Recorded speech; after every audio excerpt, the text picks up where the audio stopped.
Well, good evening. Happy Friday, my trucking community.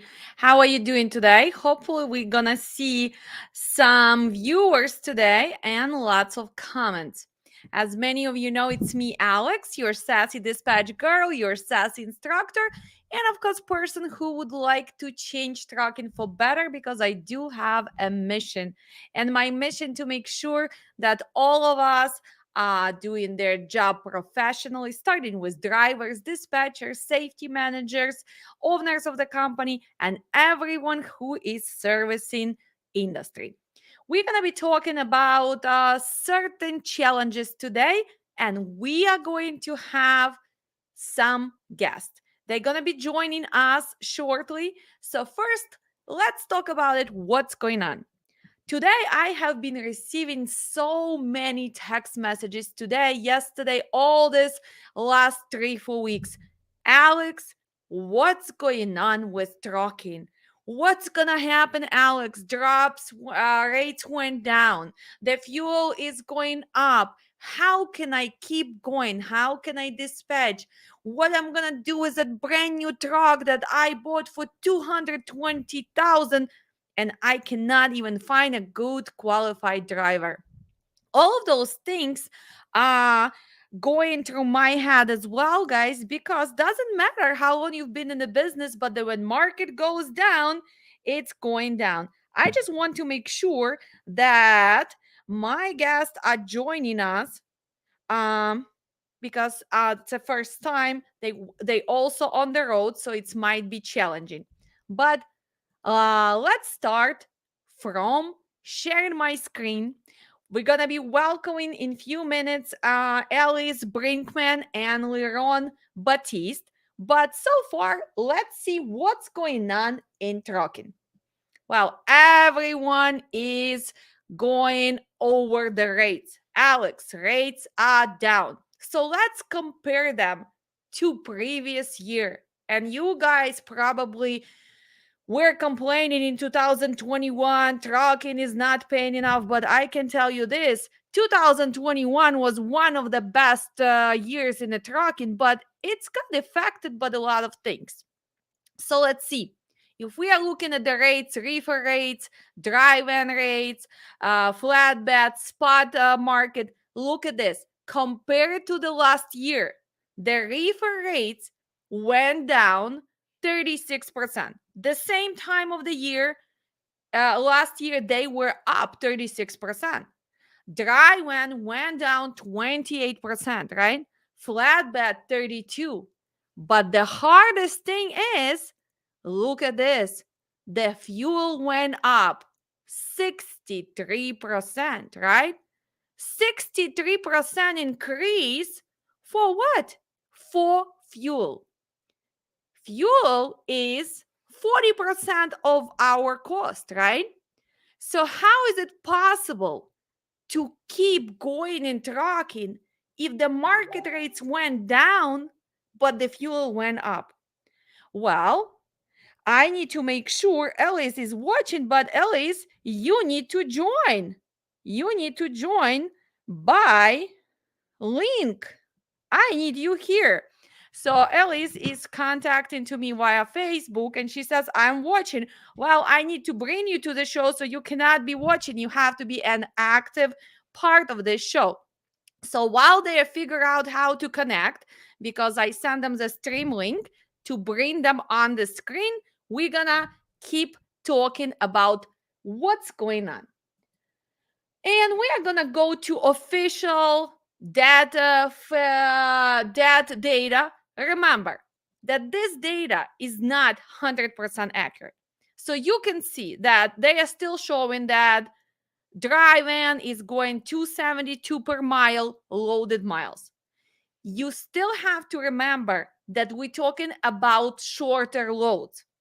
The in the middle is a flatbed 343 and a reefer is 309. I can tell you this, I do dispatch drive-in right now and the reefer.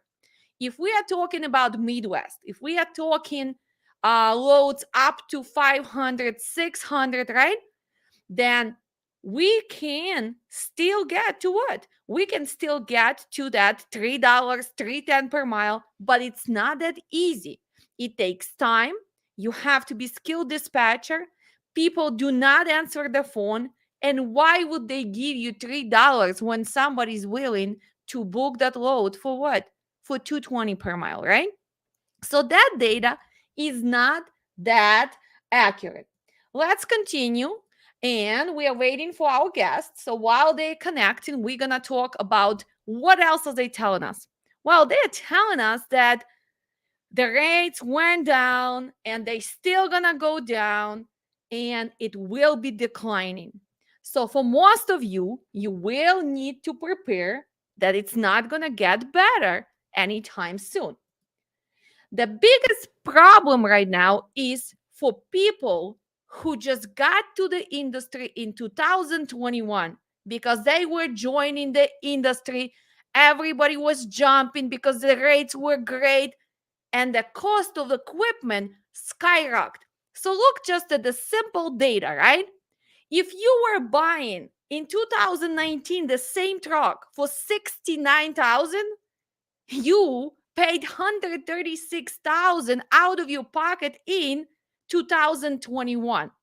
So realistically, do you really think that it was a great decision for most of the people who had no knowledge of trucking, didn't know how to dispatch, have no clue of safety and compliance, went and got those expensive trucks, cannot find qualified driver, and even if they do, they start paying them 85 cents, $1 per mile, and now they all crying. Guys, well, it was something which you did it with your own hands, right?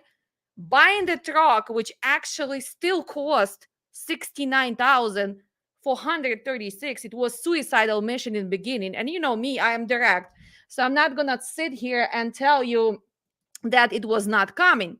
Let's look at extra data. Diesel, right?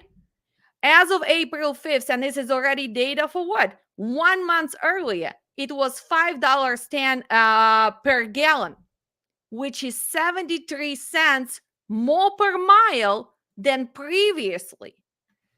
Rates went down, but you paying more for gas. So how you can keep going with this kind of low rates? And I hear all the time, well, just don't take the cheap rates. Well, all rates went down, and it doesn't matter if it's me, Alex, with 5 stars, pro dispatcher. Who the hell is gonna pay me? Rates went down. So how can we stop this? And I have my vision, and we're gonna see what my guests are thinking about it, and we're gonna discuss. But now, just extra data. What else is affecting? What else is affecting this market? Well, let's remember that it was the biggest new entrant year in a history. We actually added 110,000 new carriers because everybody decided to be a big boss. So we got new entrants. We got carriers who went on their own. They again have no experience. They don't know what does it mean to survive when market goes down. They don't know what does it mean to say no or simply just start logically understanding the profit and loss and what trucking is. But 110,000 carriers came to the market, and not only with one truck. The data shows with 1 to 5 trucks. So that's another big challenge for trucking. And now we all sitting here and we are thinking, oh my God, if the rate's gonna drop down before the COVID, well, I guess what, guys? They already went down to the level before the COVID. Actually, we are lower now before the COVID. So what are we guys gonna do with all of this? And I see that my friends are already here. So I'm gonna bring them on and we guys gonna see what this couple, successful couple, they've been in business for a long time. They are educators. And before I'm gonna bring them, I'm gonna just show them that both of them, they have the groups. I know that Elise is running Dispatcher Help Lounge, and Laron is in charge of broker carrier help lunch. So they've been around for the long time. And now I would like to introduce you a great couple and see what they really think, because they have a strong voice. They know what industry is bringing. And actually, I do think when I was reading through Laron's page, I think you've been in a business longer than me. So I'm newer than Laron. So I'm going to see his opinion. So let me bring them to the screen. Elise needs to figure out her video. And let's see. Hey, how are you? Hey, how you doing, Miss Alex? How you doing this evening? I appreciate you for having me I on. I'm good. And let's wait for the Elise to turn on the camera. It's nice to finally meet you. I know you like me. I am Ukrainian, direct, no BS. I do have my opinions. I have knowledge and I can afford my opinions. Let's put it this way, right? I've been following you and I know that you have also strong voice. And I really want you to tell me your story first, because a lot of people, and personally me, now I just figured out that you've been in this for 11 years because, look at you, young kid, So I thought that maybe you've been around for 2, 3 years. But now I'm like, oh my God, you've been in business longer than me. So tell me your story. And hopefully Elise can join. If not, maybe she can just join on your phone. So tell me, why Okay. trucking? How did you get into trucking? Where you come from? So we know your background. Okay, so I'm from Little Rock, Arkansas. I'm from a small town called Jacksonville, Arkansas. That's right outside of Little Rock. I'm actually a third generation truck driver. My Oh, father did this. My grandfather did this. And as far as I know, maybe some others did it too, but that's what I know. So I'm third generation. I kind of just, I always knew I'd be in trucking. I watched my pops do it. I watched my grandfather do it. The majority of my uncles, I watched my cousins get involved with it. It was just, kind of one of those situations where it's just like, this is what the family's doing, and I fell in love with it. I pretty much got started, I did everything I could, like right out of high school, even though like you had to be 21 to, go OTR and things like that. Right out of high school, I did everything I could to just be around trucks. I worked on the family farm. I studied with whoever would give me an opportunity to study to learn how to drive. Um, and in my mid 20s, I had the opportunity to kind of, take a side, put the trucking on the back seat, and kind of have the opportunity to go and learn how to broker. I went to Landstar, brokered there for a few months, kind of got to see that side, and I came right back around, got back in the seat, became again, and then I opened up my own service, my own carrier service, and that's what I've been doing. Ever since then for the last almost 11 years, I've been in trucking now, almost 16 years. I'm not gonna call myself a veteran because I'm super young, but I have dedicated my entire adult life to this. well, okay. So maybe Elise can just join you on your phone, because I see that she's having problem Okay. connecting. So probably it's gonna be easier. So let's hear Yeah. her story. I So can see me, but how did Right. she got to trucking? um, Hi, I got hi, honey. I got roped in. Hey, I'm on there. I don't know why. I can see me. You can't see me.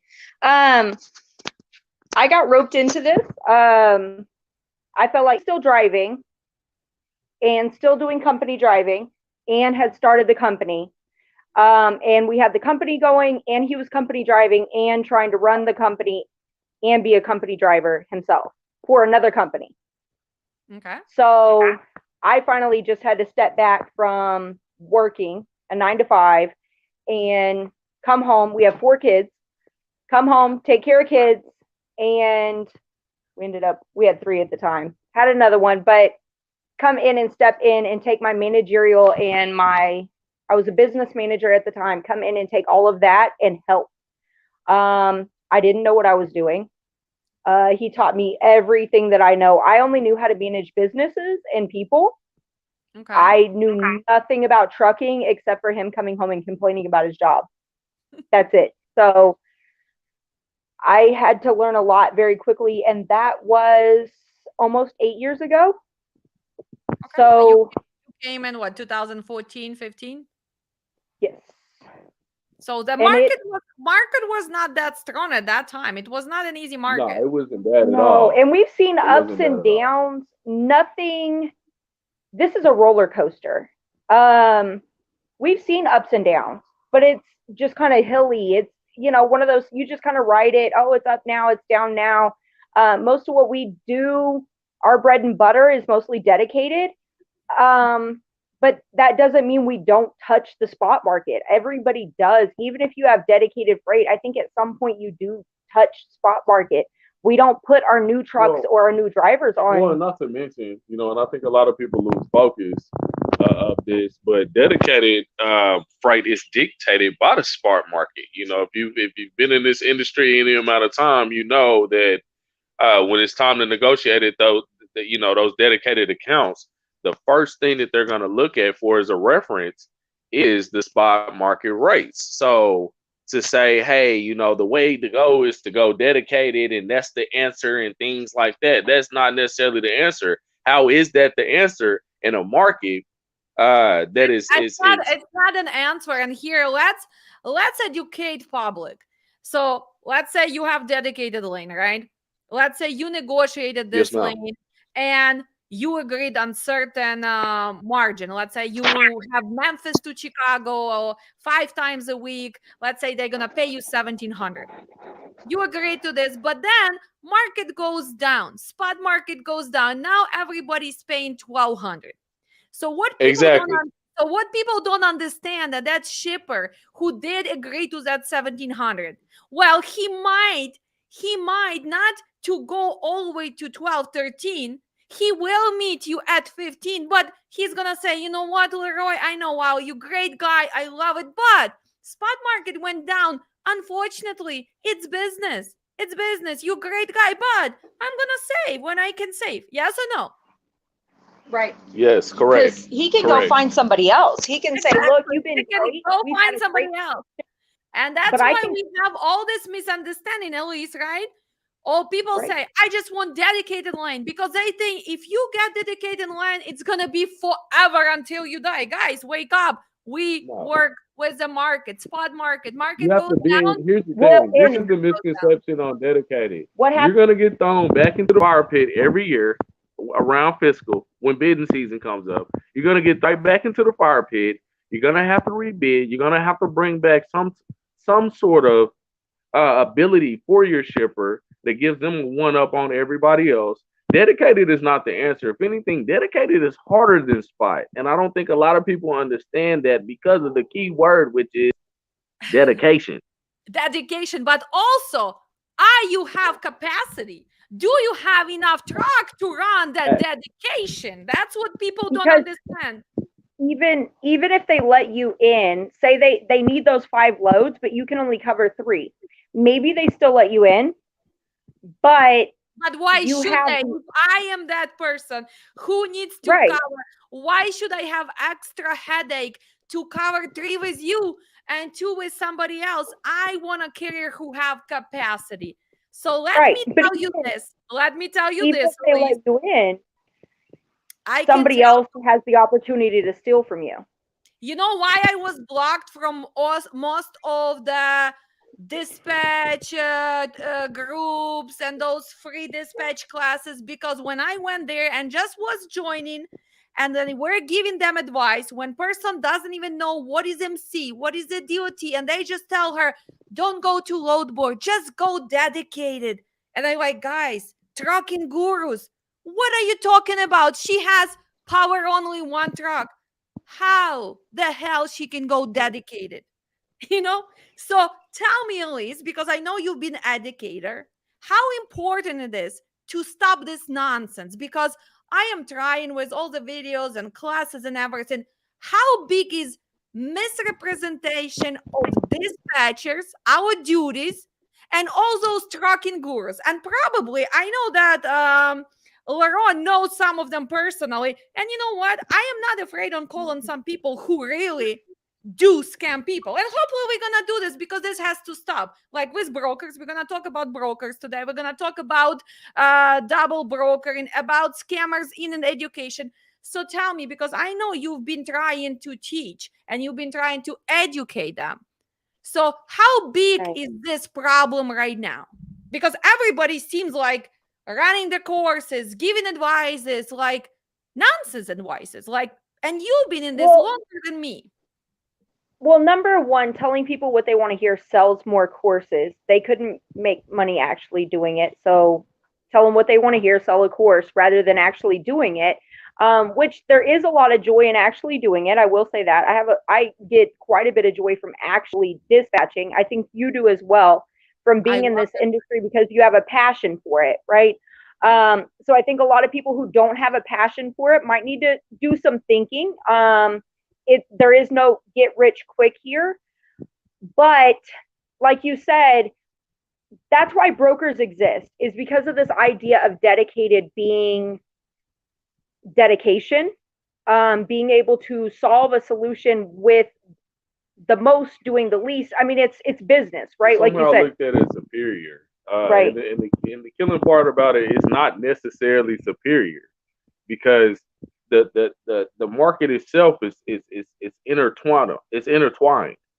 So everything affects everything, but everybody thinks like, oh, my life is just going to be so easy if I get dedicated freight, and not knowing that it's not the dedicated freight that's going to save you. It's knowing the market. It's understanding the market. Like right now, I would tell anybody trying to lock in, you're retarded.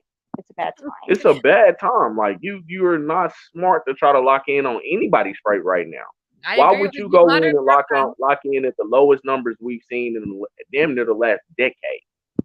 Right, but to your question though, I think that it speaks more to that idea of this being easy. And I think it comes from the stereotype that truck drivers are stupid, and that they need our help. They can't do it on their own. Somehow we're going to be able to help them or know more. Let's stop right here. First of all, I mean, to be the right driver, you have to have some kind of intelligence to drive that big truck and trailer to pass the exam. So this is like misrepresentation. You know what? I really think that has Very to much. start right there. You have to respect the driver. It's a big responsibility. Is it possible for driver to dispatch himself? Yes, but my opinion is it safe to drive when you need to sleep? Pay attention. Make sure you get your rest. Make sure that you do whatever has to come with the company, right? And dispatch. Right. So for me personally, is it possible? It's possible. But for some people, I really think that they would benefit from a better dispatch service. They would make more money because, again, me as a professional dispatcher, I know what's going on. I make 10 phone calls. Poor guy, when he's driving, he makes one call and he just takes the load because he knows, oh my God, I need the load. Sometimes he just, Right. not because he doesn't know, just because, first of all, on the phone with the internet, it depends where you go, it's not that easy. Like you, for example, you dispatch, right? But when you dispatch your husband, you're not really driving, right? Right. I do get way less sleep than most dispatchers or drivers. She'll run on the truck with you. I do run on the truck with him, and I do stay awake when he stays awake. And I do also stay awake to do my dispatching, but I don't have to drive. So if I nod off a little bit while he's driving, nobody dies. Right. So you are very correct in that I can stay awake and monitor all my trucks. I can monitor him, but I don't have to drive. So you're very correct about that. If I could just add this in, you make a great point about having quality dispatch services, and how that does aid and assist to what we go through as carriers. Honestly, I couldn't do what I do without my wife. Like, first and foremost, let me just say this: Batiste Transport and Logistics, we are both co-owners, but she runs the company. Let's not get that mistaken for a second. I would never take that accolade. But let me be clear. In my opinion, like you're saying, like these quality dispatch services, they are needed, but we need more of them, because what we have going on right now is just, in my opinion, just a lot of people just trying to, figure out their way to get in and make as much Make a money quick as that, dollar. right, and make a quick dollar, and rank up as many clients as they possibly can while not providing a solid service, which is detrimental to the environment in my opinion. However, if we can get more solid services out here, we can get more solid teachers out here that are actually going to teach and not just trying to get a quick buck. I think that hell yeah, dispatchers are what we need. We definitely need good, great, dispatchers. Her original question was, why do the dispatch forces tell them to take their carriers straight to the idea of dedicated and tell them they don't need load boards? Well, it's to make it easy. Right, and that's what I'm saying. Yeah, it's the idea of everything's just going to run smoothly and it's going to run easy.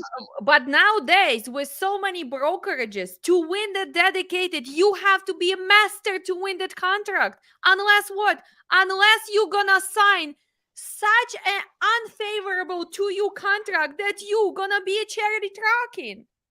To Well, win you just hit it on the head. You just hit it on the head, Miss Alex. Like you just hit it all the way on the head. Like most of the carriers out here right now, and a lot of brokers don't know, and dispatchers don't know that what we just went through this last fiscal season, which was bidding time, was the bloodiest, the most competitive time we've ever seen. What we just experienced was brokers that literally cut each other's throat just to get the freight. They didn't care about what the freight was paying. They just wanted to get it under their belt. That's all they wanted. They wanted it. They can because they have a network of carriers. Exactly. Legally. Exactly. So that's what we just experienced. And you're 100% right. We got more brokerages than we've ever had. And then we have everybody who is getting to the truck. And even look, enrollment in my classes went off the roof. Well, hopefully, because I'm a great teacher, right? But hopefully not because everybody wants to get rich. And I tell people, you need a basic foundation. I receive phone calls from a lot of carriers who gave the chance for new dispatchers and they are going out of the business. Because yes, ma'am. When person only learn how to post on a load board, when person just learn how to do setup, I mean, any kid right now in kindergarten can click on a setup, right? Quick link, okay? In the kindergarten. Quick link, yes, ma'am. Quick link, it's easy. Even PDFs. The kids actually gonna be faster than you and me because they type faster. So that can be done even with a 10-year-old, 14-year-old. Knowing the markets. When they asking me, how do I know the markets? Okay, can you tell me in 5 minutes consultation about the markets? My question is like, really? How can I tell you? So my class, for example, I can tell you this because you're not familiar with my class. First, they have to sign at least 3 weeks before, and they have a homework on all 48 states, right? Homework starts. Commodities, production, manufacturing, population, what is growth, how many people, and they like, oh my God, Alex, why do I need to know even population? What not to interrupt you, Miss Alex, but it's crazy because you teach this on a normal basis, and what you call dispatch and I call procurement. I teach it the exact same way. That's exactly how I teach it. Like you would never, what people got to understand is, first and foremost, in this industry, you have to compile your own data. You can't really rely on you can't rely on that. You can't rely on truck stop. You can't rely on freight waves. You can't rely on all this other crap out here. First of all, let me just say this real quick before I move on to my. Hold on just a second. You know what? They just had a show, I think on Tuesdays, right? The big boys on the dad, they sit there freight waiver, and they never answer because you know what?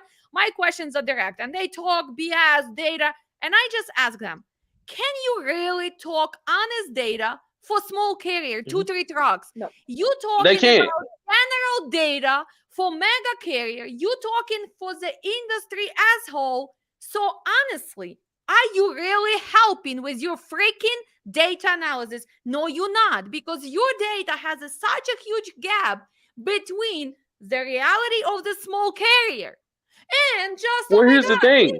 Here's the thing. Truth be told, and this is what people have to understand though. Where does that get their data from? Where does Truck Stop get their data from? Where does Freight Waves get their data from?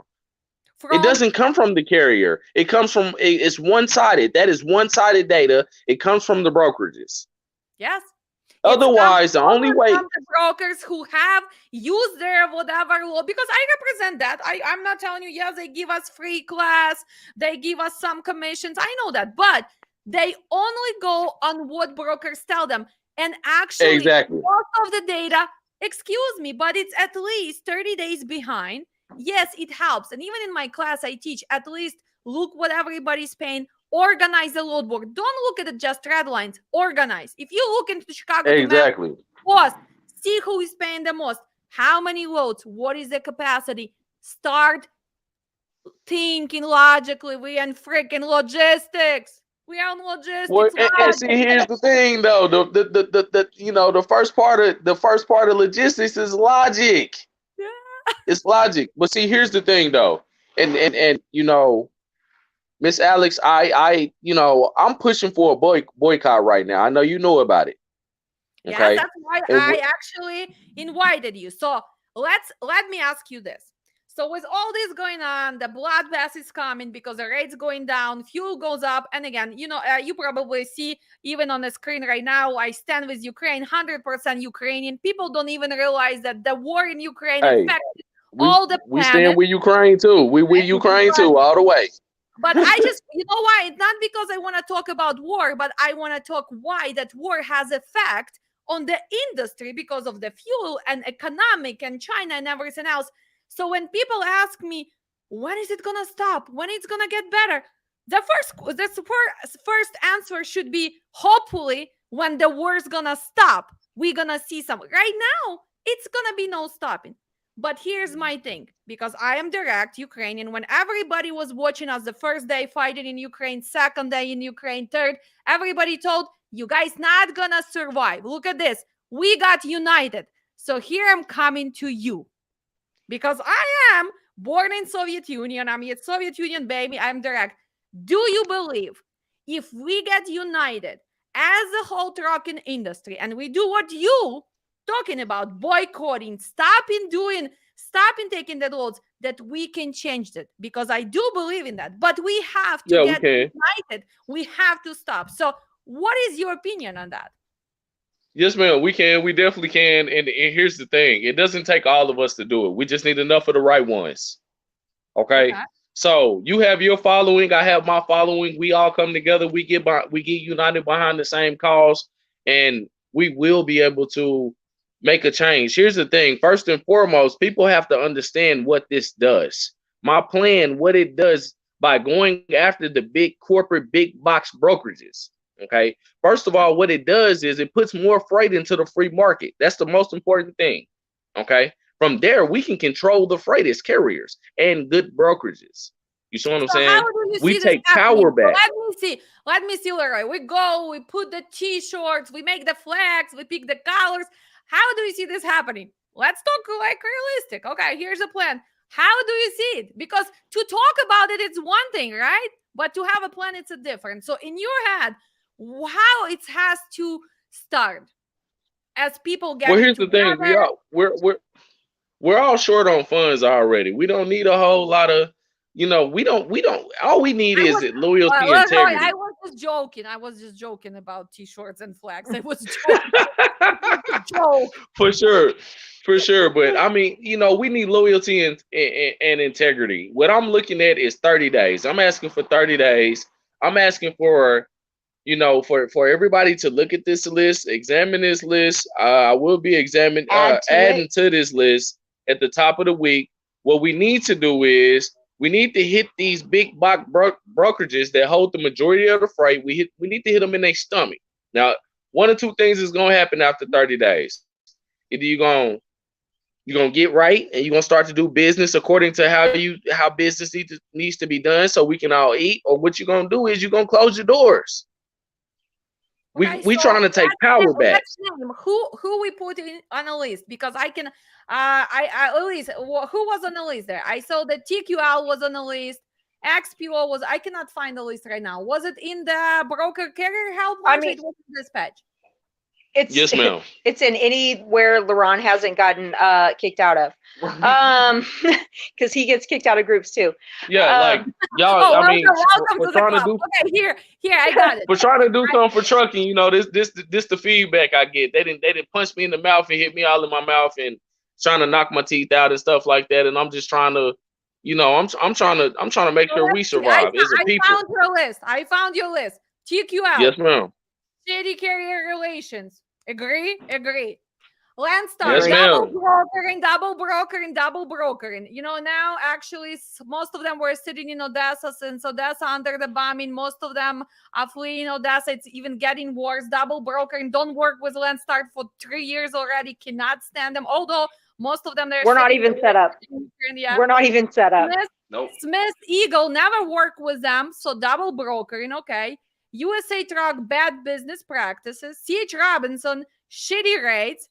Convoy logistic. Oh, look at the convoy. I mean, besides shitty rates, their customer service somewhere in India. Believe me, I don't have enough patience to deal with that because And every Convoy time you Inc., go, not Convoy Logistics. Yeah. I would say Convoy Inc. There's a Convoy Logistics out of Arkansas, and they actually have amazing business practices. They negotiated quick pay with us. I would say that there's one out of Arkansas that's similarly named that they get confused with. Our factoring won't work with because of the confusion, but they negotiated quick pay with us. They pay out sooner than what they promise a lot of times. I absolutely would say, don't get confused with Convoy out of Arkansas. Man, shout out to Convoy then out of what? Arkansas. I don't speak proudly of brokenness, but those are good. Okay, so from Arkansas, Convoy, I know which one you're talking about. So they similar, but they are from Arkansas. The other one is from Washington. yep. So Convoy Yes. from Washington. So Schneider, shitty rates, XPO trash, Coyote trash, GB Hunt trash. Okay, so Mr. Boss Leroy. Okay, what is this talk? This is not professional talk. Okay, trash, shady rates, double broker. Okay, let's get professional. So Well, how here's the thing, can though. we- Let's how let can we let get fixed? So how can we get fixed? So let's say those big ones, TQL, Schneider, CH Robinson. So what is your plan? Stop taking Well, here's the the load thing, though. from them? Let me first say it like this. Let me be clear. So I know a lot of people will say, well, nah, man, that's not professional. That's not the right way to go at them. But let's keep it a bill, though. Let's keep it all the way, for real. However you want to say it, 1,000, 100, whatever you want to say. So I'm supposed to come at you correct and politically correct. Also, although you've never addressed me in the same fashion, you've never came to me in a professional manner. And I'm speaking of these companies that I named in this list. Hang up on you. Right. You don't address me as a professional. So why should I address you as such? Why should I give you the energy and the positivity? You know what I'm saying? When you come to me, you disrespect me and you tear me down and you try to belittle my business. So here's the thing. I'm coming with the same energy that was brought to me. You know what I'm saying? I'm not trying to disrespect none of these companies and nothing like that, but I'm definitely going to, I'm going to treat them how they treat me. Here's the thing, though. We can't continue to allow these people to come in and treat us any type of way. And we can, we steady week after week, year after year, month after month, whatever you want to call it. We promote them and say, hey, do this for them and do that and all this other crap just because they're a conglomerate. You see what I'm saying? I'm past that. See, I think people got to understand with Boss Leroy, I'm ready to take a head off behind mine because I believe in this. I'm a third generation truck driver. If you want this from me, you gotta pry it out my cold dead hands. And I can tell you this, and the disrespect which comes from the brokers, but how the drivers get treated at every shipper and receiver. This is like has to stop. Like they treat like drivers are not humans. They treat like they scream at them. Like yesterday, my driver was unloading 3 a.m. delivery, right? Checks in earlier. And the lady just in her pissy mood. Oh, sit here, stand here, don't use the washroom. Are you kidding me? He was driving for 10 hours to bring you goods that you guys making money off. And just because all the people in a security checks, the people in those warehouses, they feel that they have a power for that hour or 3 hours or 4 hours unloading. They just What mistreating drivers so much. And I am this is telling how you, we combat It's that, Miss Alex. infuriating. It is infuriating and it's hateful, but this is how we combat it. Don't go First back. and first and foremost, stop bowing down. Stop bending over. Stop spreading your butt cheeks. Stop. That's the first part. I'm sorry. I'm trying to correct my language, but you know, that's the first part. We have to start standing up for ourselves and saying enough is enough. I had somebody just 3 weeks ago. I had somebody do me the same way. I got to a receiver. I was a couple hours early. They didn't tell me what time to be there. They said just be there before 2. I showed up at 12. The lady, she threw a fit and all I took her damn load back. I sure did. I took it right back to the shipper. We need to start doing more of that. We already taking a loss anyways, and that's what I'm trying to tell everybody with this boycott. If you're losing anyways, all right, what does it cost you to take a stand? Because the worst you're going to end up is exactly back where you started. because right now I can tell you this by looking at people who I've been teaching, the rates they sending me, 70% of people are doing the charity trucking. So if you actually breaking Exactly. even, what's gonna happen if you do not work for 10 days? Nothing.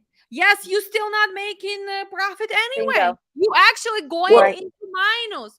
So nothing's gonna happen. If all of us for 2 weeks stop and do not go, and Well, not to mention, for some people it's not to gonna be mention hard. that the fact that you have 70%, and I will agree with your percentage.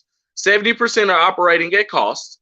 Okay, what happens next week on Monday morning or the following week when they decide, you know what, 70% ain't good enough? That's not good enough. I need 90%. I need 95%. With original 70%, they go to, instead of doing charity work, now you're slaves. You're being forced. And that's what we need to realize, that's where we're headed in transportation. There is no respect here.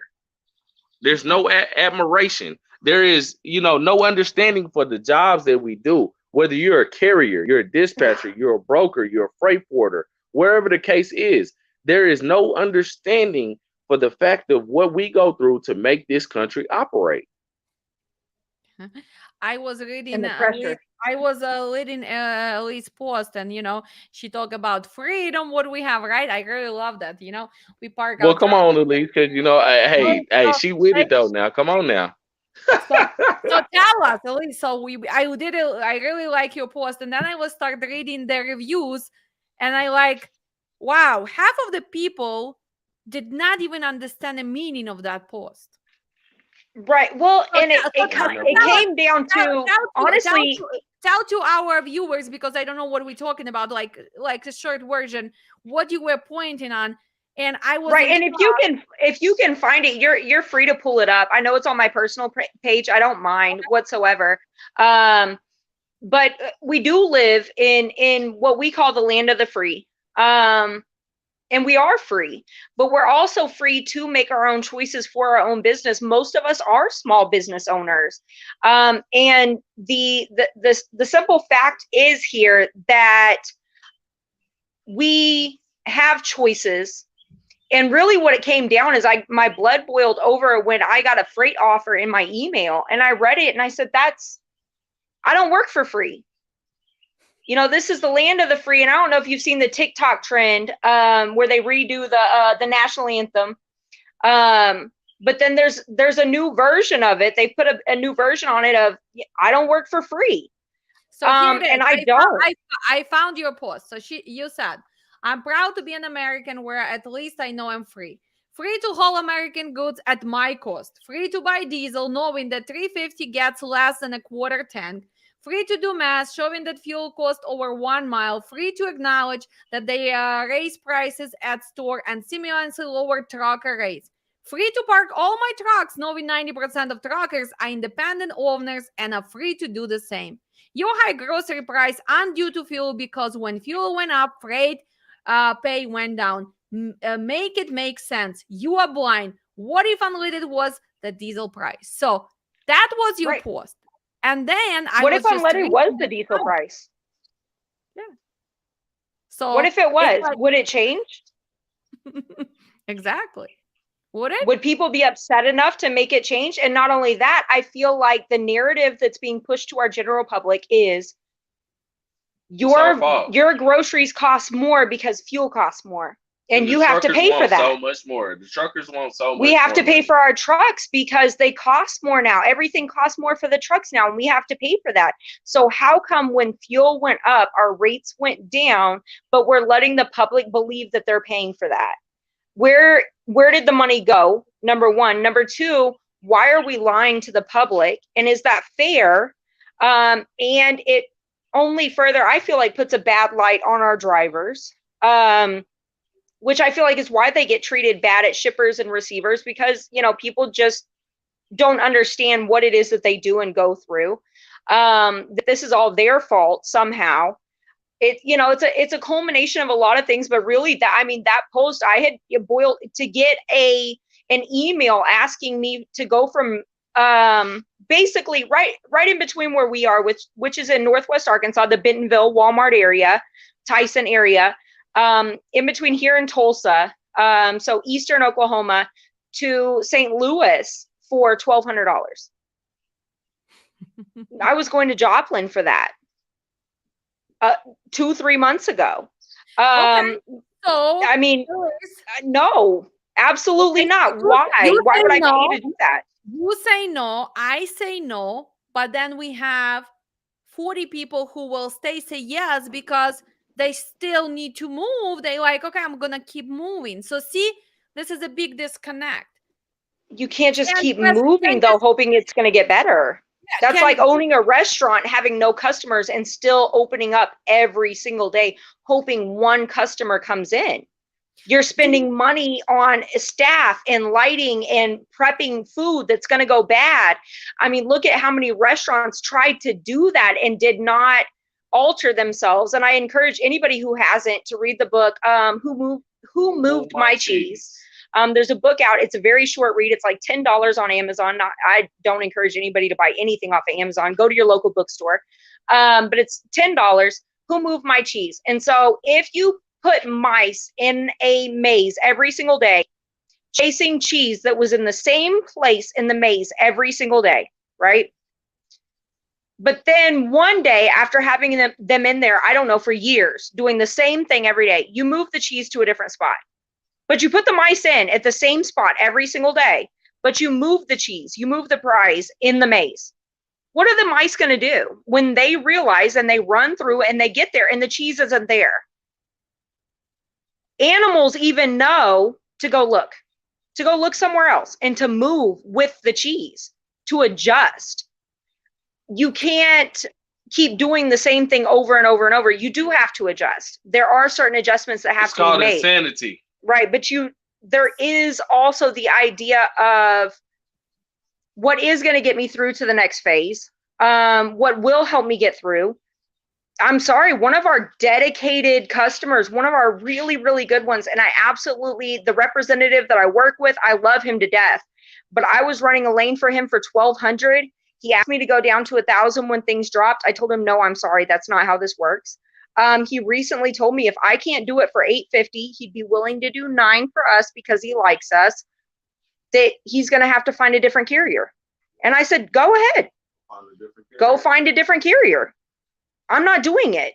You can't change it on me like that when I have other customers that come out of the same area going to the same area that haven't moved their rates either because we're locked in.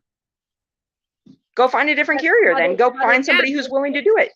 You manage 10 trucks, I manage 20 trucks, so let's say 30 trucks, But then we have hundreds and thousands of trucks. We have thousands of the dispatcher who's still taking that freight. So the idea is, if only you, me, and maybe 5 of your followers and 5 of mine are going to say, no, this is not going to change. That's the purpose of today's live show, guys. We have to change together. We don't have 100% of you stuff, but at least whoever understands the economics of this and profit and loss, guys, you're not gonna survive much. I don't know, maybe months or 2, most of you are going to be out of business. So if we do not understand this now, we still have a chance to stop it right now and hopefully fix it. Even Right. government should look at this, brokers should look at this, everybody has to look at this, because trucking is a bone of this America, right? But do you Right. think, and that's my personal opinion, because I come from Ukraine, 2 master's degree, running other businesses before. You know why did I start teaching trucking? It was the only business when I felt that it was so uneducated and Right. people did not want to go and learn the basics of so simply their own profit and loss. Because in Right. trucking, money's coming, you pay insurance later, money's coming, fuel you pay a week later, then you put stuff on credit card, then something. So some people, they already been running in minus and they still thinking that they are making money. So when I You start start in the doing this, minus. you start in a You minus, start so far in the hole. and most of the people, they don't even know the cost of starting the company, so they jump and then they lose much more money because they did not have that caution. Any business you start, you need to have a business plan. But here we have all these people, Absolutely. just go do it, just go do it. That's why, like, we do the webinar and I said, yes, you pay for my webinar 199, but you're gonna save thousands, because most of you, That's great value. 82% of you, not even ready to become an owner of trucking company. 85% of you don't even have a financial caution yet, and 92 don't even know knowledge of safety and compliance. So how Right. can I you will jump say, to if you're not trucking? prepared to start $10,000 to $100,000 in debt, don't do it. A carrier, to get started firmly, depending on their equipment type, and depending on their financial background, 10 is very, very, very conservative. You're looking at closer to about $100,000 to I get think that started. I think that number is changed now due to what? Insurance cost, And because a new entrant insurance cost is rock sky. And it's not like it's used to be. Always it's used to be. You know what? Oh my God! When I started, each truck was 6,800, and I'm like, what kind of business is it? 6,800 a year? Now I am insurance agent. I cover the trucks. The lowest I've seen in the last 2 months, it's 18,000. The highest, 42,000. And I am telling him, it's suicidal. And he's like, no, I'm still gonna go like 42,000 for truck. And you want to buy a truck for 2025 just for truck? And the reefer another 110. And he's like, yeah, because everybody else tells me that I will be making money. And I'm like, really? Really? And when I break down those numbers, people don't want to hear it. They like, Alex, are you trying to tell me not to do it? No, I'm not telling you not to do it, but I'm telling you that it's suicidal mission, from the beginning. Right. Go in educated. And this is something I teach my kids. Every decision you make should be made with as much information as you can gather before the decision has to be made. If you don't feel like you can gather enough information before you make a decision, then the answer is no. And Until you can nowadays, gather enough information. And nowadays we have official sources, right? You don't have to go just on a Facebook and start asking questions, right? We have Google, Right. we have official FMCSA. We have so many sites that you have to read from 2 different sites and kind of compile information. You have to go through information. You can ask some advices, but you do need to have some kind of basics. So let's Right. answer a few questions here, because people know that you also been dispatching. So one of the questions which I get every show, and you probably get it all the time, here it is. How can I start my own dispatch company? So tell them, how can they start their own dispatch company? What are 3 steps they have to do first before they just gonna start naming them the best dispatch company ever? I would say, before you get started, make sure this is something you want to get up and do every day. Make sure you love trucking. I think that's what a lot of people miss, is they think that this is something that they can just go do. Make sure you love trucking. And that's something that I'm never going to get off of. If you don't have a passion for this, and you don't feel, even maybe this is something that you could, sometimes you start a job and you start to grow a passion for something. I did. This was my husband's passion. I saw that he needed help and I absolutely enjoy it. A lot of that comes from my love for him, but if you can't fall in love with it and you're not willing to do that I would say would be the first step. Number 2, you need to gather information before action. if you're not willing to gather as much information possible as quickly as possible, this is a hurry up and wait industry. So when you have a question in this industry, you don't have time for Facebook to answer it and give you 452 opinions as to why you're not supposed to be here if you don't know what quick pay is. Just because you decided to dispatch your husband's truck and don't understand quick pay. You need to know whether or not you want quick pay or not when you're doing your setup. You don't have time to wait for those answers. At least basic terminology is a must before you even start. Basic principle when we're talking about invoicing, factoring, broker carrier agreement. So logistics as whole as a process, loading, unloading, paperwork, transit. What is transit? Equipment capabilities. Equipment capability. What about different equipment, right? What is the legal weight? What is the inside of each trailer? What is the difference between dry van, vented van, heated van, reefer, no reefer, flatbed, low boy? I mean, all of this stuff is a must. You cannot just go and start practice on a new carrier, right? You can't do like the first page of most of these guides and have a phone with an internet connection and a name for your company and go for it. They're like, oh, all you need is internet and a phone and marketing. And then I would say you need to understand what carriers need, because that's the hardest thing that anybody deals with dispatching, is having a carrier to dispatch for. I'm thankful because of a lot of people come to me and have me as carriers want me to help teach them how to dispatch. And that's where most of my dispatching comes in outside of our company, is for our carrier friends that want to learn how to dispatch themselves. So I don't necessarily have to market outside of word of mouth what I'm capable of. That's where you want to get to though, right? Where you're at, where it's word of mouth. You want Alex to dispatch for you because she's knowledgeable, she's capable, she's successful, she knows what she's doing. When you're starting out, you don't have that. I honestly tell people one of the best things that you can do, number one, is stay on YouTube all the time. It may not be as exciting as your favorite Netflix show, but it's valuable. It's about money. Come on, Elise. We're excited. We're excited. Well, I mean, it's not as exciting as, I mean, this isn't Law and Order SVU. Somebody didn't get shot and we're trying to like solve their murder here. It's work, right? You have to be willing to put the work in to do it. And it's not going to be easy to get your first carrier. I really encourage people, go be a broker agent for a brokerage. Go work for a mega carrier and go dispatch for them.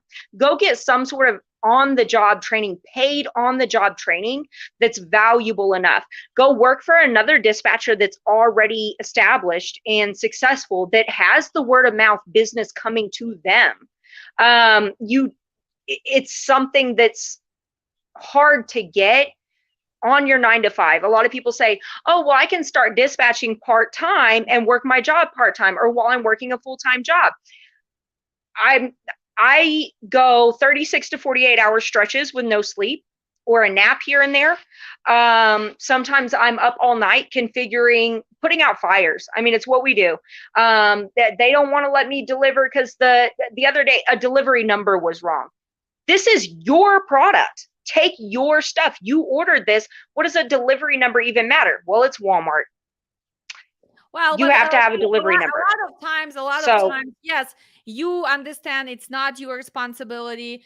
They understand. But you know what? I learned this a different way. It's easier for me to just call, push somebody, make sure that I get to the bottom, look at the BOL, push the Walmart, push the broker, put the after hours, and solve the problem. Because if I'm just going to sit there and let driver or broker finally do their job, I'm losing time. So I learned to solve the problem. If I come there and they say, well, appointment was never made. Well, first, I'm always asking security, who is a friendly person there? Tell me, give me the name. Is that a boy? Is that a guy? Who is better? So I make friends with them. Then I call them. And believe me, sometimes it's a sweet talk. Sometimes it's a F wording. I sometimes have to get the F word level there to get unloaded because I get pissed. And sometimes if they mistreat me also on the phone and my driver, and well, you know what? And a lot of times it goes up. We don't do that. Who is supervisor? Who is the next one? And believe it or not, it does work. But I try to do it the sweeter side first, especially for us. Let's agree. First. Women in a business, right? So if probably Right. your husband would Then go let me and get firm, and then let me cuss you out. if he's gonna try to get unloaded, I don't think he's gonna succeed. But you're gonna go sweet talk. They will make sure that, like, and we are good storytellers. And let's be honest, do we tell stories? Yes, we do. Sometimes we do need to make the stories. Oh, We're not the liars. and they tell the best ones, don't they? Yes, they do. But I would say, honestly, with that, be prepared for that. Be prepared to work several hours in putting out a fire in the middle of the night, knowing that you've got to go to your job. That's a hard a pill to swallow for a lot of people. They think that this is a part-time thing. You have to be fully committed because you're running somebody else's business. And like you said earlier, you've got carriers saying that dispatch has run their company into the ground. You don't want to be that person and try to be successful within this business. So I would say those are my first three things is preparedness. Honestly, be prepared for what this entails. And it might not be for you. And if it's not for you, then this is not good money spent on this. If you're committed, if you're ready, then yes, there are really good resources. You're one of the only ones that I ever advertise in the lounge. I think you've seen my lounge. I'm like, how much does this cost, or get it out of here? Because if it's not free, I don't want to see it. And if it's not vetted, I don't want to see it. Because there's enough of those sites. There's enough people pushing people into dispatching just because it makes them money. And I wouldn't say they even leave them hanging. They'll mentor them and push them and tell them everything that they want to hear. Oh, I heard it's not easy. I heard some of the trucking gurus, they have hold my hand program for $3,000-$4,000. Oh, turnkey. Turnkey's the new one. Oh, is it turnkey? I don't know. So what is the scam there? You give me 15 grand, and you're gonna hopefully have the one tire from the truck at one day. Oh, you'll get to go to a party. I don't know. That's the new thing. Let's add a party to it. But the trucking's not a party. What do you think? What do you think about the idea? And that's what I've been pushing through the classes and telling that most of the small carriers, their dispatcher should actually have knowledge of safety and compliance, because you need to help those new carriers with even the first new entrant audit. You need to help them don't and everything else. Don't even rely on the FMCSA website. You're not going to be able to find it fast enough. You need to have a Green Book handbook. That's what I encourage anybody that I teach dispatching to. Purchase a Green Book handbook. They're harder to find now than they used to be. They used to be at all the truck stops. Every CDL driver would get one in school. Purchase a Green Book handbook. That's what they're called. I think LaRon's trying to grab ours out of the truck. We have an older copy, but they're actually green. It's called a Green Book handbook. It's a safety regulation handbook. I like paper as far as learning. I want a reference to go back to. I want to be able to highlight. I want to be able to underline. You can find the index and the table of contents is very easy to maneuver and find things in the Green Book handbook. I would say that you need to be very well versed in it. You need to know what the broker can and can't do. Yeah. You need to know what the carrier can and can't do. You need to know what the driver can and can't do. You need to understand before you can even advertise no force dispatch. You need to know what no force dispatch even means. You need to know what coercion means by definition.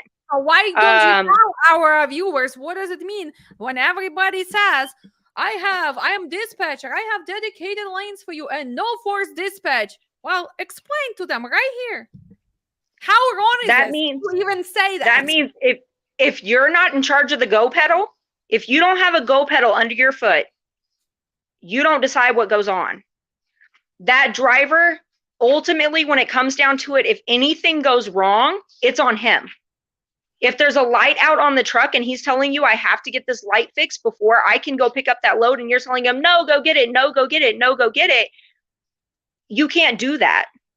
He's in control. That's force dispatch. He's in charge of the go pedal. If he does not, it's consent, right? We all understand as adults what consent is. If it's not an undeniable yes, that's force dispatch. anything that you bring to them, if you do not get an undeniable yes, without a benefit of a doubt, like there's no questioning whether or not he said yes to this load, that's forced dispatch. If you try to convince them, or it's called coercion by the FMCSA, if you try to coerce them into taking the load, that's forced dispatch. You cannot even try to push them into it.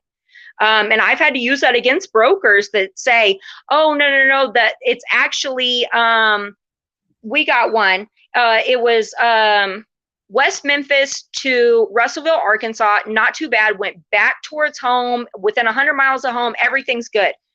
Turns out they messed up the city and the zip code on both the BOL and the Raycon. It was actually Judsonia, Arkansas.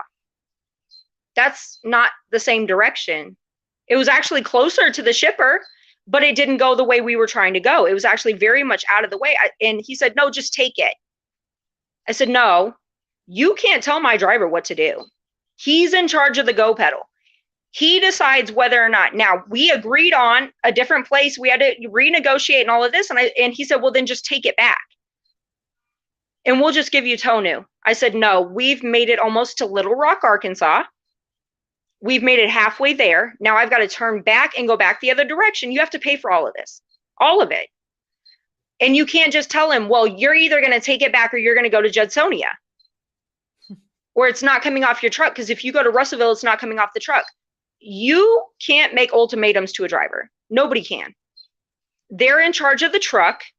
They have to undeniably say yes to an offer, and you have to give them choices. If you don't give them a choice, that's forcing.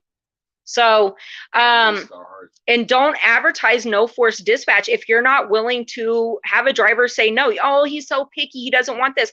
I had a driver that needed to get from Houston back home in South Mississippi. I knew it. He needed to leave by today.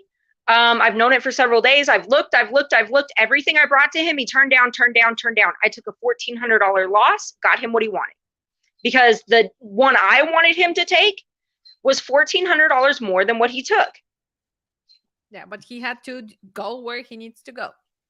He had to say yes. And the one he said yes to cost me money. But at the end of the day, I can't make him do it. You can't make him push the go pedal. So that's that. I would say stop. Not only that, legally, you can't force dispatch. So I wouldn't even advertise no force dispatch. It's like saying, if you pick me, I'll follow the law. So it's kind of weird to me to even advertise it, but everybody does. Do you have an opinion on that? I know you have strong opinions about force dispatch as a driver. First of all, you know, Sure. driver is the DJ. You know, that's how, you know, Hold on. Where did it go? There it is. the federal guidelines are very clear. In my opinion, at the end of the day, you know, we got to look at how this is supposed to go. Broker is supposed to work for the carrier and the shipper. Dispatcher is also supposed to work for the carrier. At no point do we own these guys. At no point. I would never support that. I would never get online and talk like that or nothing like that. These guys run their operations, and that's just what it is. And if people don't like that, I mean, you're in the wrong business. It's that simple. Well, but we also have a lot of people who come and run the operations without actually following the rule and regulation. So how can you compete with somebody who still faking logbook, with somebody who does not do PTI, with somebody who has illegal tires, illegal brakes? Because how can you compete against them, right? And how many of those do we have? You've seen them on the road all the time. I mean, that's true. That's facts, you know, and we can't. At the end of the day, you cannot compete with those guys. What we have to decide is, are we going to continue to rely on our government to do their job and them line those issues out, or are we going to take the reins in our own hands, take control, and take back our industry? That's the difference. Now, in my opinion, let's take it to their neck. In my opinion, it starts with having passionate people in the industry. If this is just a job for you, if this is just a means to an end, if this is just something that you're doing as a hobby or just something to do, or you're a stay-at-home mom and it helps you make money on the side, You're my enemy. You're not on our team because you're not going to fight with us. You're complacent, and that's where I feel like we're losing, is by getting so many complacent people in the industry. Yeah. So many people that won't speak up. They won't say nothing. They won't do nothing. Right. I want to do that. We got to get active. So let's finish up strong. So what actions are we going to take? Well, let's listen to this, Leroy. So I have 11,000 followers on YouTube, right? I have probably 3,000 in a group. I see you have 2,500. Elise has 2,500. So we're talking almost about 20,000 people. 20,000 people already kind of on a board, because I mean, if they are following me, right, and that means that they like the show, that they mean that they learning something, that they share my idea, hopefully. Otherwise they would not be just, and I mean, I'm not talking about views, because we're talking about 7 million views already, but the subscribers 11,000, which is not a small number, right? Starting for 8 months, big progress. We have people coming to classes to me every month. We're talking about from 80 to 100 people every month to my safety, my dispatch, my IFTA, my personal consultation. So we do have power. So how should we unite together? What do you think? Well, the first thing is, at the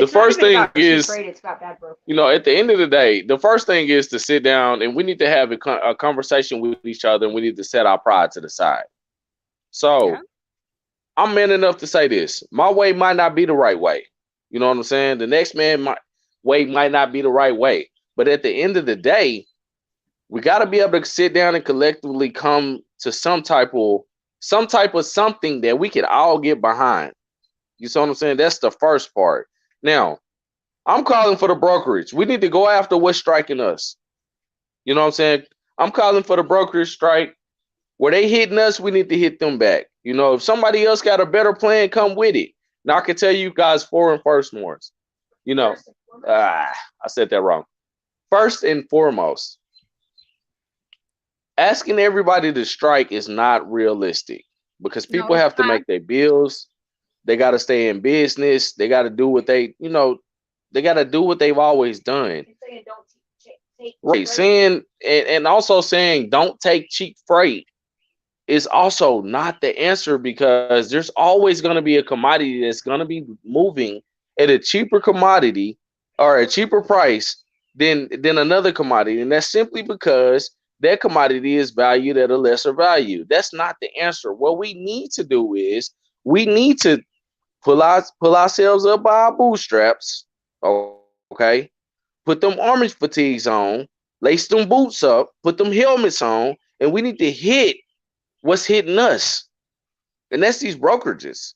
They blaming it on the shippers. It's not the shippers' fault, guys, what's going on. The shippers are paying more money than they've ever paid in all the trucking. They paying more money than they never paid, and our volumes are low.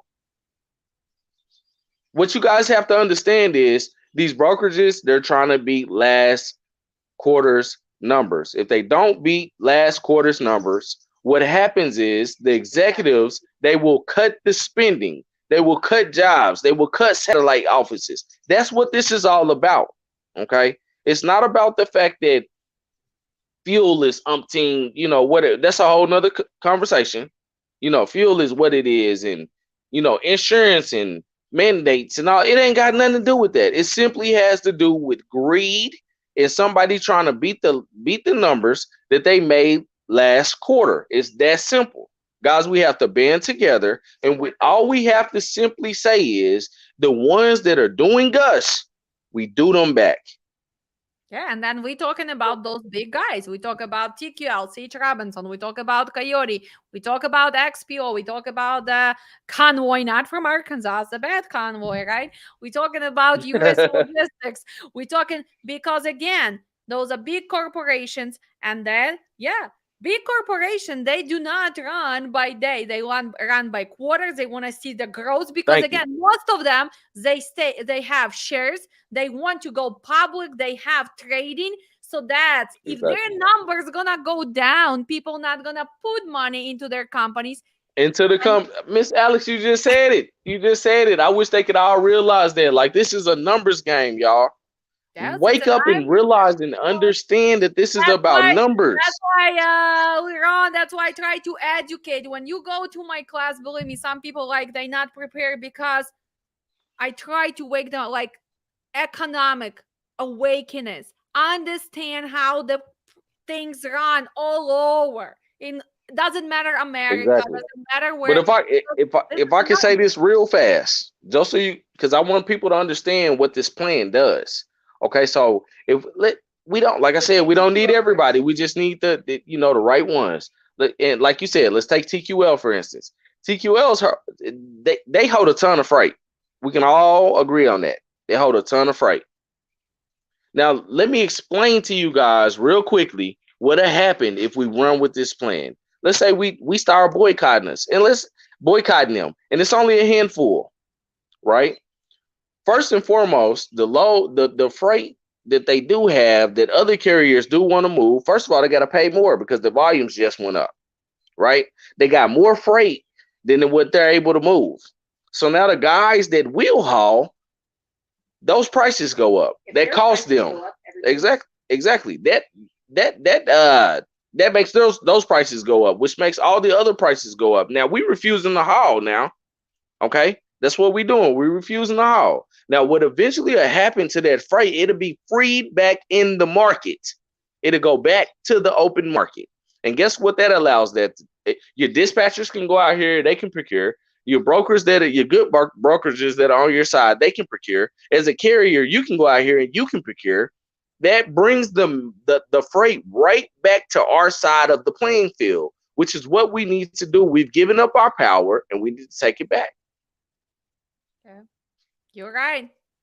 So, to all our trucking community, our new dispatcher, pro dispatchers, people who've been in trucking for a long time, generation, and baby truckers. I call them baby truckers, the one who just got the truck for 220,000 and think that they're big boss. For all of people in trucking, guys, the trucking industry is so complex and it's getting affected by a lot of numerous sides, uh, gas prices, brokers, dispatchers, cost, finance, insurance, government games, FMCSA rules, regulations. You need to get your knowledge. But my point is only united, only understanding why it's happening, not just trying to still get that load. Yes, of course, you're still gonna get the load because, like, oh my God, I'm getting tired. Ron said that some people still have the bills, right? So they still going trying to make some money, at least some money, right? So of course, it's nobody's gonna just stop driving, but at least understanding to have your conscience saying, you know what? No, my carrier is not making money. I cannot do this. Not to be afraid to say no, because if 10 of us gonna say no to the same load and TQL, hopefully they gonna, well, 10 people don't want to take this load that we need to pay them. Right. I mean, what do I you mean, what do you think, Elise? I think that I think that honestly something like this can work. As a honestly, it will work if we can, not united we stand, divided we fall. If we all stand together. I understand that some people, they're going to get into a position where TQL is going to have the only load that you need that day. We need a majority. We need the majority of your loads not to be hauled through these people. We need the majority of carriers and dispatchers, and we need dispatchers actually to be on the carrier side. When you're saying, I have this and I have that and I have this for you, we need them to say, you know what, I'm going to further this and help this, and I'm going to be on your side and do things that are actually, helpful to the carrier in the long run, not just today. And I think that that's something that we've missed a lot of here and there, is as dispatchers being worried about today and not tomorrow.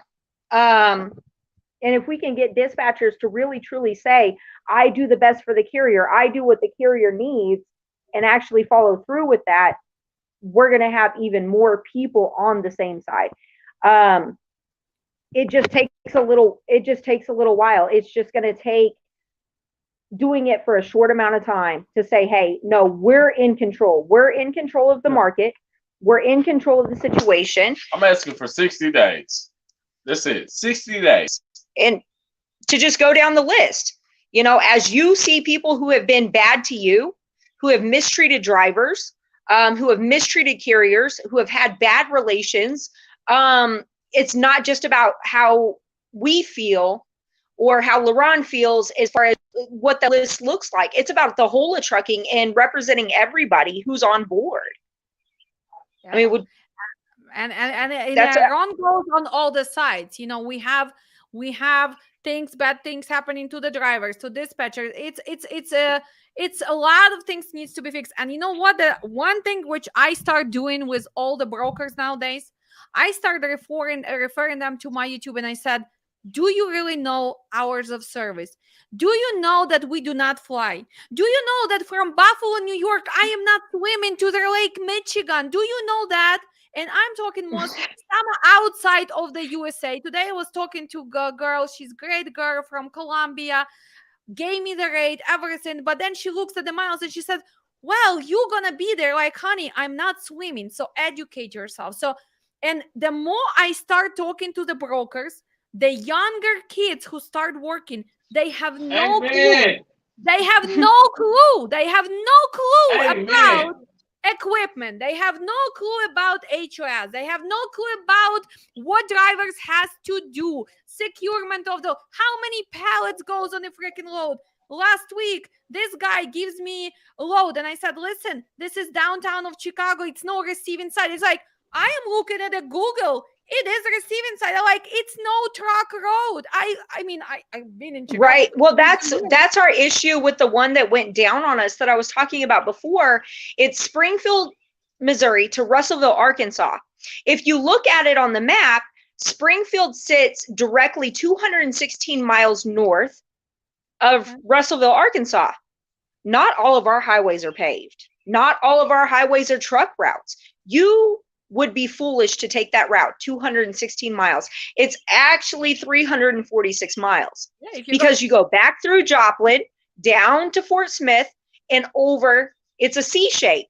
You don't go straight down. You can't. At least every time I see advertisement for the new dispatch companies, which show that they go through Colorado 70 in the winter, or they go through the Yellowstone and they say, oh, we still give you $15,000 a week. I'm like, come on, guys, can you at least learn the roads? But I will finish with this guy. I've done it in a car. It's bad. It was a TQL. It was a TQL. And he's telling me, well, there is a bridge. I said, well, that bridge is not tall enough for my truck because we're not a day cab. It's not, we cannot go there. He said, well, you can go through another one. He's like, are you under 5 ton? And here I had to say, are you goddamn it stupid? You gave me the load, 52,500. Do you really know how much truck, trailer, and car go together? And he's like, it's not my job to know. Believe it or not, I had to afford that time because I was like so pissed. They gave me the phone number for some guy. We were delivering cabbage to some little Chinese storefront. Guy would not answer, could not understand him.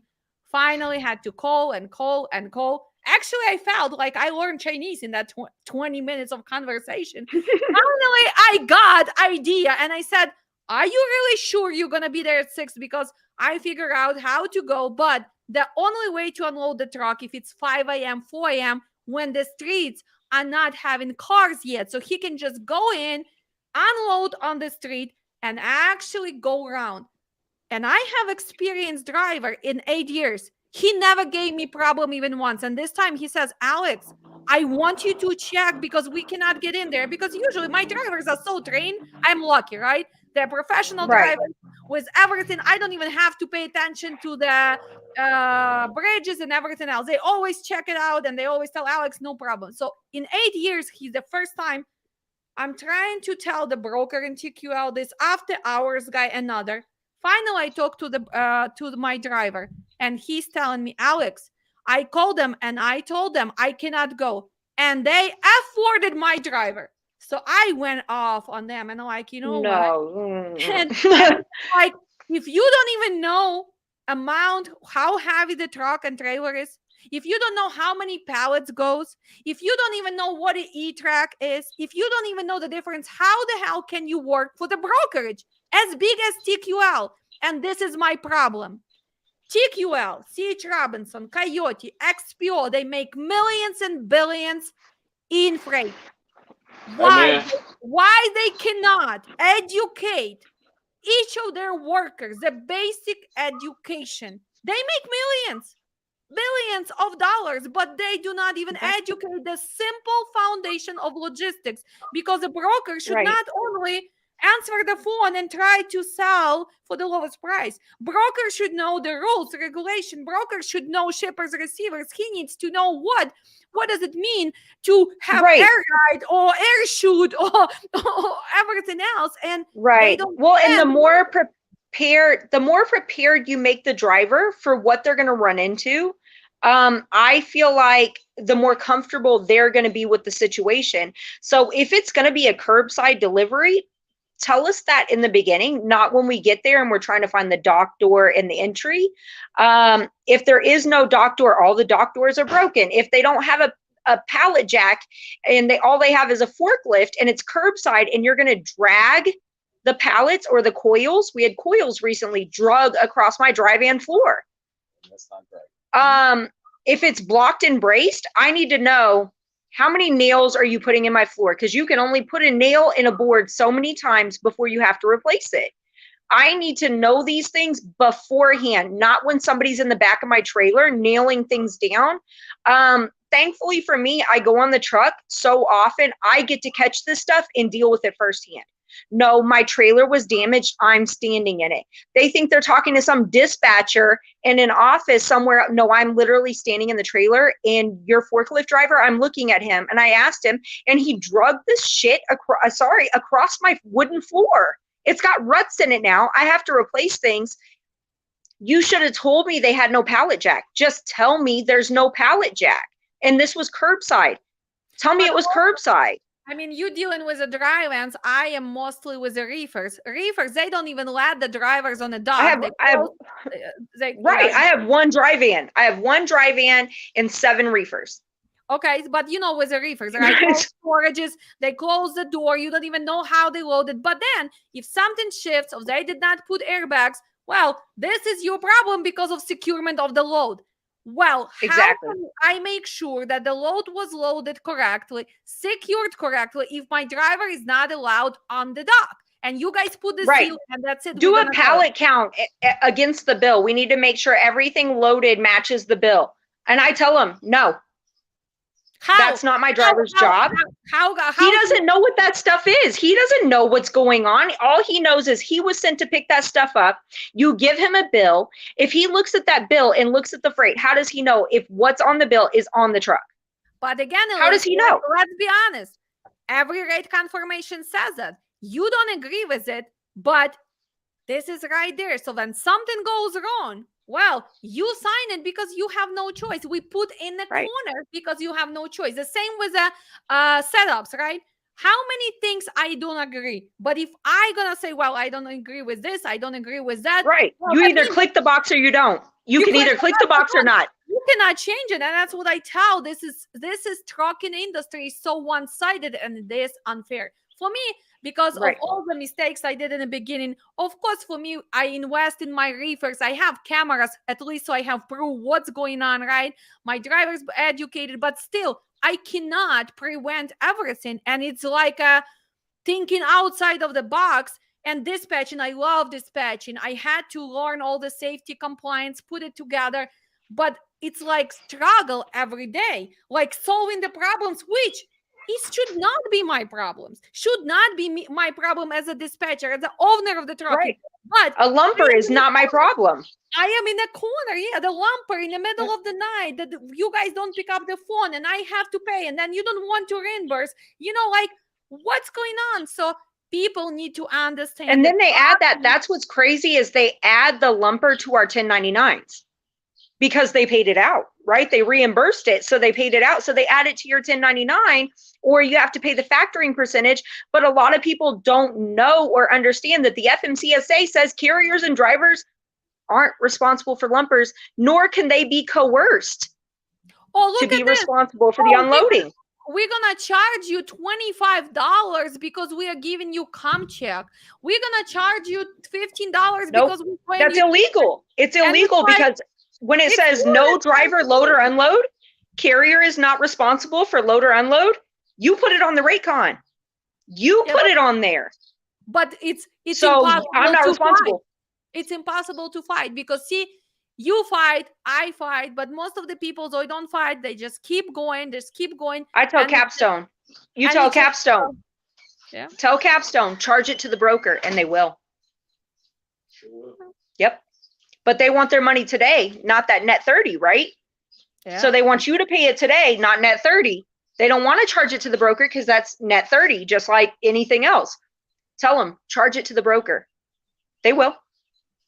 Well, let's finish strong, guys. So let's bring your husband on a screen. So let's wish everybody good trucking, stay strong and united, and hopefully, I mean, it was the first time we guys did a show. I don't think it's gonna be the first and last. It's gonna be beginning of the series, right? I think we need to bring different topics. I did put in the beginning of our conversation the link to both of your groups. So hopefully, people, please, guys, start joining the groups. The links are in the beginning of our live. Thank you, will Alex. be on the Facebook. They will be on Facebook. Make sure you join their group. My group is also our Facebook, their Facebook, and let's just change trucking for better. I hope you join my mission because you guys been doing this mission way longer than me. I know maybe I look at things a little bit different as you know, like not really. Some people say, oh my God, what can she do? She's Ukrainian, a little silly blonde lady. Well, I think we can. Man, you my sister though. All that right there, what you just said. Like, man, I don't care, bro. Like, I'm one of the real ones. You know, you I don't care if you Ukrainian, whatever. You know, you my sister. We know what's going on in Ukraine. We stand with y'all. We love y'all. You know what I'm saying? We trying to support you the best we can. Nah, don't say that. And you our sister. And we're trucking family. You know, that's something that a lot of people that are new don't remember. This is a trucking family. It's a family. When you're out on the road, it's a family. That's the way the drivers treat each other out on the road. In Facebook, maybe not, but on the road, they're family. So we need to bring that to every other part of trucking. And I think that it would make it a lot better if we could just be trucking family. Yeah, and it's how it should be because it is actually built on a small family businesses because most of the trucking started like your husband said, he's a third generation, and that hard work. This is such a hard work, and it has to be appreciated. It has to change. We have to learn the loyalty relationship, but also having the mission and making sure that this industry is going to be treated well, because this is so unwell treated industry, because we support all America would be done without truckers, but even customers, right, the general consumers, they do not give a shit about trucking. They think that the bread just shows up on their I don't know, Costco. They think that the corn just comes to the Walmart. They think we do the job, and we need respect, and we need to support, and they need to understand that if trucking is suffering and the drivers are not making profit, who is going to be doing that? Look at the younger generation. Most of the young guys don't even want to go on the truck because they're like, I am not going to work this hard, right? Because I am not going to be mistreated. And you know what? I'd better go do something else. I'd better do what? TikTok videos and make all the money on TikTok, or just go work somewhere else, or maybe be broke because it is hard work. It is hard work. And you know what comes from disrespect? Because most of the drivers get disrespected. And younger generation, you know what? You and me, we are older school. We get disrespected while we put but younger generation, they like, you know what? No, I'm not dealing with this. Who are you to tell me that So Yep. that's why this Exactly. has to change altogether. But thank you for joining me. It was my pleasure. And Thank Thank you you for for having inviting us. us. Thank you. yes, make sure you share on your groups, and we hopefully will have some reviews. It's gonna stay on YouTube, it's gonna be on Facebook, and I'll see you soon, guys. I'll say goodbye. Definitely, Thank you. definitely. Okay. Thank you. And I just have 2 more minutes before we gonna be done. So guys, hopefully you guys enjoy the show. You meet the great couple who are trying to change trucking for better. They are on a road all the time. So these are people. So we have the driver, we have his wife who is managing the business, dispatchers. They've been in educators for the long time. They do have the mission, and of course they love trucking because it comes from their family. So that's something which they give support. They have 4 kids. So this is their everyday life. Trucking is their life. Trucking is their family. Trucking is their way of making living. So if we stay united, guys, if we stay united, we can change trucking for better, right? And I just wanted to make sure that I say thank you to everybody who've been watching. It's been a longer live because we talk about different subjects. I want to make sure that tomorrow class, guys, we start in 10 a.m. Please, 10 a.m. Central Time. And in the end, I just want to read one thing for which I got this great book, and I encourage you guys, please start reading, start educating yourself. Mind Platter. And here it is. Baby steps. Today, promise yourself to be the best that you know you can be at whatever you do. Promise yourself today. Celebrate the little steps and little successes that you have, no matter how small you think they are. No step towards your dream is too small, and it starts with each of you. You want to be a dispatcher? Start and become a dispatcher. You want to open trucking company? Well, make the plan, get your stuff together, open trucking company. You can be anything you want if you guys gonna make one step a day toward your dream, right? Those little steps are like the beginning of the storm of good thing that will hit you. Starting with the little steps, the raindrops fall slowly and slowly. Don't expect to be an expert at whatever you do from day one. No one became an expert in day one. Look at me. It took me 9 years to become an expert. Can I call myself an expert 100%? No, guys. I am learning every day. I still have to learn so much more about logistics, trucking, negotiation, building the successful companies. I am learning every day. So be realistic. See, be realistic. Things do not happen overnight. Be up for the journey. Do not give up your journey. Sometimes you're going to slow down. Sometimes you're going to go faster. Sometimes you will take the step back. This is you and your decision. Don't let anybody fool you, right? And prepare yourself for the victory by staying humble about your achievements. And it's me, Alex. If I could have done it, you can do it. If later on Annalise can have done it, you can do it. So stay positive, make your goals, and let's change trucking for better. I'll see all of you tomorrow in my class. I'll see everybody on Sunday for safety class. And I wish you a happy Mother's Day for all the mothers. I am a mom of 2, so I know how it's important to make sure that we get appreciated. I even got look at this. I even already got my necklace for my son because he cannot keep the secret. So he couldn't wait to give me that necklace. So to all the moms, happy Mother's Day. Happy Mother's Day for your moms, for your wives, for your sisters.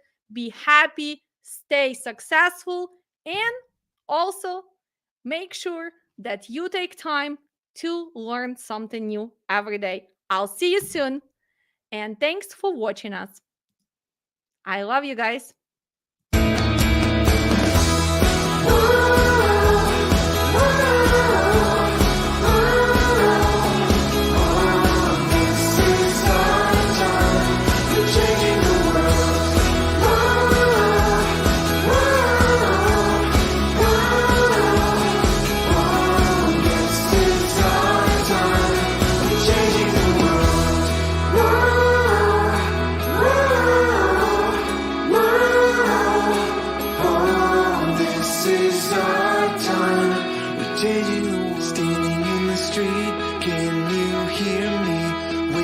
from your sleep, come stand with me.